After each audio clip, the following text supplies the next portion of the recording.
Meus amados, estamos chegando aí na oitava lição do primeiro trimestre de 2024. Comentarista, pastor José Gonçalves. E nós estamos aí estudando o corpo de Cristo, origem, natureza, vocação da igreja no mundo. E essa oitava lição é a disciplina na igreja. A disciplina na igreja. Hoje nós vemos aí a coisa rolar sem disciplina. Em muitos lugares essa palavra nem existe mais, mas é bíblica. A disciplina na igreja é algo bíblico. Vamos aí para o texto áureo. O texto áureo está inserido em Hebreus 12:5, que diz assim: E já vos esquecestes da exortação que argumenta convosco como filhos? Filho meu, não desprezeis a correção do Senhor, e não desmaieis quando por ele fores repreendido. Olha que texto tremendo. A verdade prática diz assim: a disciplina cristã é uma doutrina bíblica necessária, pois permite ao crente refletir o caráter de Cristo. A leitura bíblica em classe está em Hebreus 12, versículos 5 ao 13. Essa lição ela vem aí com três objetivos. O primeiro objetivo dessa lição. O primeiro objetivo da lição é mostrar a necessidade de disciplinar na igreja. É destacar, o segundo objetivo é destacar que a disciplina tem como propósito preservar a honra cristã e repelir a prática do pecado. E a terceiro e último objetivo é apresentar as diferentes formas de disciplina elencadas dentro do contexto da Bíblia. Vamos aí para a introdução da lição. O comentarista ele coloca aqui: nesta lição, estudaremos sobre a prática da disciplina na igreja. Embora seja muito necessária, a disciplina como prática da igreja cristã vem sendo esquecida e negligenciada por muitos. Ora, uma igreja que não corrige os seus membros perdeu a sua identidade, não passando de um mero grupo social. O resultado disso são igrejas fracas, anêmicas e sem testemunho cristão. Por isso, o assunto da disciplina cristã como um processo formativo do caráter do cristão nas modalidades corretivas e formativas. Vamos aí, meu amado e amada, para a leitura, para a palavra-chave da lição. A palavra-chave da lição é disciplina. Etimologicamente, a palavra disciplina se originou na prática do latim disciplina, que quer dizer educação que um discípulo recebia de seu mestre. Disciplina é a obediência ao conjunto de regras e normas que são estabelecidas por determinado grupo. Vamos aí para o primeiro ponto da lição. A necessidade da disciplina bíblica. E o que significa disciplina na Bíblia? Isso aqui é muito interessante. O que a Bíblia fala e qual o significado da disciplina na Bíblia? Disciplina e discipulado é a mesma coisa. A disciplina bíblica está mais relacionada com outra palavra bíblica bem conhecida, que é discípulo. Um discípulo é alguém que é ensinado.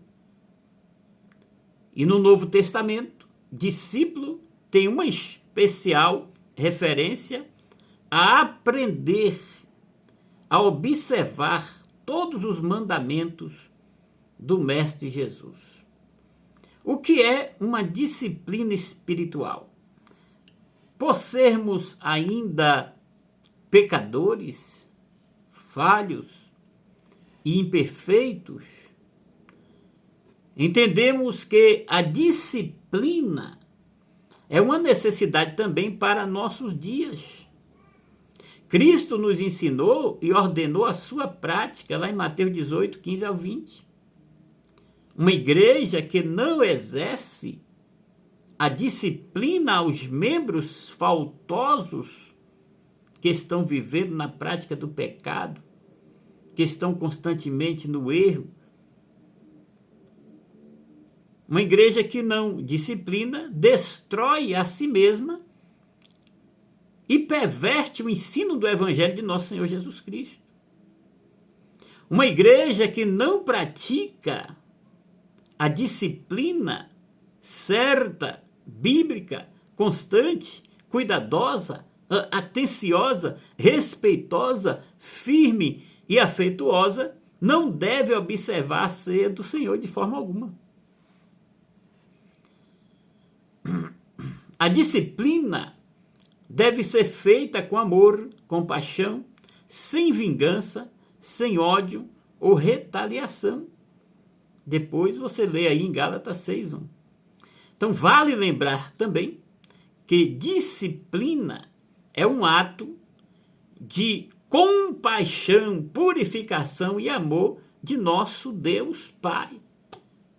Provérbios 13, 24, Hebreus 12, 4 ao 8, vai confirmar essas palavras. O primeiro tópico do primeiro ponto da lição diz: Deus é santo. Santidade, meus amados, é um dos atributos de Deus e, por isso, é uma das causas mais que justificam a necessidade da disciplina na igreja. O Senhor disse em Levítico 11:45, eu sou santo. Deus, Ele é santo.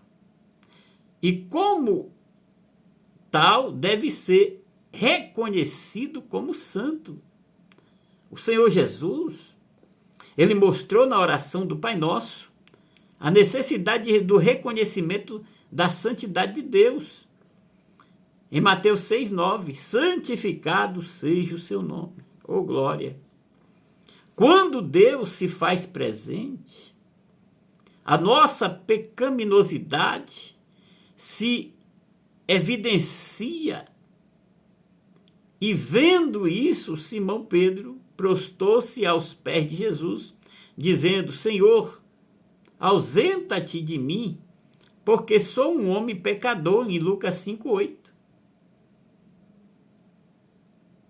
Assim, quando o comportamento pecaminoso na vida do crente não é corrigido, é deixado de lado e a pessoa vive na prática do erro, a santidade de Deus deixa de ser reconhecida naquele lugar. Porque onde há pecado não há santidade. Santidade é separado para adorar a Deus. Separado do quê? Do pecado, das coisas que são contrárias à palavra de Deus. O segundo tópico aqui do primeiro ponto fala, a igreja é santa, a igreja tem que ser santa, porque a cabeça da igreja é santo, que é Jesus. Deus é santo e a igreja também deve ser santa. Sede santos porque eu sou santo, 1 Pedro 1,16, o Senhor falando na boca de Pedro. Então, ao formar o seu povo, tanto na antiga aliança como na nova aliança, o desejo do Senhor é que o povo dele fosse um povo separado para ele, santificado, e fosse um povo santo. Na verdade, a palavra grega hagios, traduzida como santo, possui o sentido de separado ou consagrado. O terceiro tópico aqui do primeiro ponto fala quando a igreja não disciplina, é o terceiro tópico. Então, se a igreja como o corpo de Cristo deve ser santa, 1 Coríntios 3,16. Da mesma forma, o cristão, como membro desse corpo, deve ser também santo. 1 Coríntios 6,19. Então, a santidade, queridão, faz parte da identidade do cristão. Efésios 1, versículo 1. Logo, a falta de disciplina acaba embotando essa identidade. Surge, então, a imagem do crente mundano ou carnal. Na verdade, esses adjetivos revelam, de fato, um crente indisciplinado, alguém que não tratou ou não foi tratado aquilo que acabou se tornando um hábito pecaminoso. Nesse sentido, a falta de disciplina acaba destruindo o limite entre o sagrado e o profano. Portanto, uma igreja que não disciplina os seus membros torna-se uma igreja profana, uma igreja mundana, uma igreja que acha que está viva, mas está morta. E nem podemos chamar isso de igreja. Vamos aí para a síntese do primeiro ponto. Santidade é um dos atributos de Deus, por isso é uma das causas que justifica a necessidade da disciplina na igreja. Porque tem igreja aí que o negócio rola e não há disciplina. Vamos para o segundo ponto da lição, o propósito da disciplina bíblica. O primeiro tópico do segundo ponto diz: manter a honra de Cristo. Esse é o propósito da disciplina bíblica, é manter a honra de Cristo. Quando o pecado não é tratado na vida do crente, Cristo é desonrado, é escandalizado, é profanado. Então, o nome de Deus é blasfemado entre os gentios por causa de vós. É o que Paulo disse aos Romanos, Romanos 2, 24. Por causa do mau testemunho, por causa de uma vida pecaminosa, ao invés de honrar o Senhor, acaba profanando o nome do Senhor, desonrando o nome do Senhor. Então, se não for corrigido, o comportamento pecaminoso compromete o testemunho do cristão. Então, no caso da igreja de Corinto, onde um dos seus membros adotou um comportamento flagrantemente pecaminoso, sem, contudo, ter uma resposta enérgica da igreja, condenando essa prática, deixaram a coisa correr de qualquer jeito, então levou o apóstolo Paulo a censurá-lo lá em 1 Coríntios 5:2. Não é possível alguém adotar um comportamento pecaminoso sem que isso incorra em um julgamento divino. Toda ação, ela traz uma reação. E a Bíblia diz que o salário do pecado é a morte. Mas o dom gratuito de Deus é vida eterna em Cristo Jesus, nosso Senhor. Vamos para o segundo tópico do segundo ponto, frear o comportamento pecaminoso. A igreja, o líder da igreja tem que frear aquele que está com comportamento pecaminoso. Então, outro propósito da disciplina cristã está no fato de que ela põe um freio no comportamento pecaminoso. Isso porque o pecado é algo extraordinariamente contagioso. É uma doença contagiosa que tem poder de se alastrar com grande facilidade. Em 1 Coríntios 5:6, Paulo disse: não sabeis que um pouco de fermento faz levedar toda a massa? Então o pecador, ele faz com que os outros pequem também junto com ele, se não houver uma disciplina. Vamos para o terceiro tópico do segundo ponto, não tolerar a prática do pecado. Então o líder não pode tolerar a prática do pecado. Em 1 Coríntios 5, o apóstolo Paulo, ele censura os coríntios porque não estavam adotando medida alguma contra a prática do pecado por parte de um de seus membros. Em 1 Coríntios 5, 1 e 2. Então, queridos, a consequência disso é que esse pecado acabaria enfraquecendo a igreja, pois uma igreja que não pratica a disciplina bíblica fatalmente fracassará. Nesse sentido, não se pode tolerar a prática do pecado ou o comportamento pecaminoso dentro da igreja. Então, na igreja, nem dentro da igreja, nem fora da igreja, pode-se tolerar um cristão vivendo na prática do pecado. Em Apocalipse 2:20 está escrito: mas tenho contra ti que tolerastes a Jezabel, mulher que se diz profetiza, ensina e engana os meus servos para que se prostituem e comam do sacrifício da idolatria. Olha só que coisa terrível. Vamos para a sínopse aqui do segundo ponto. O propósito da disciplina cristã está no fato de que ela mantém a honra de Cristo na conduta do crente e põe um freio no comportamento pecaminoso, tanto dentro como fora da igreja. Vamos finalizar a lição, terceiro e último ponto, as formas de disciplina na Bíblia. Meu amado, disciplinar não é, em primeira mão, excluir ou expulsar o irmão ou a irmã da comunhão, da igreja, não, senhores.